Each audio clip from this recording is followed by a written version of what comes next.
अस्सलाम वालेकुम वरहमतुल्लाहि वबरकातुहू।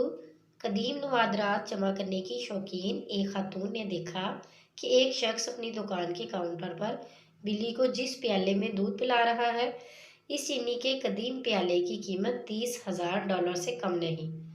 खातून ने सोचा कि शायद ये शख्स इस प्याले की कीमत से नावाकिफ है। इस खातून ने अपने तौर पर बेहद चालाकी से काम लेते हुए कहा, जनाब क्या आप ये बिल्ली फ़रोख्त करना पसंद करेंगे?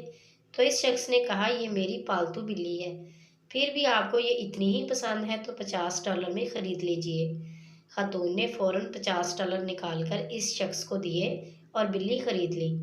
लेकिन जाते जाते इस दुकानदार से कहा, मेरा ख्याल है कि अब ये प्याला आपके किसी काम का नहीं रहा, बराए करम इसे भी मुझे दे दीजिए, मैं इस प्याले में बिल्ली को दूध पिलाया करूँगी। दुकानदार ने कहा, खातून मैं आपको ये प्याला नहीं दे सकता, क्योंकि इस प्याले को दिखाकर अब तक 300 बिल्लियाँ फ़रोख्त कर चुका हूँ। कुछ ऐसा ही पाकिस्तानी कौम के साथ भी हो रहा है।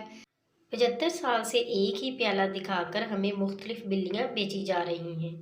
मज़ीद अच्छी सी वीडियोज़ के लिए हमारे चैनल को सब्सक्राइब करें, लाइक करें और शेयर करें। शुक्रिया।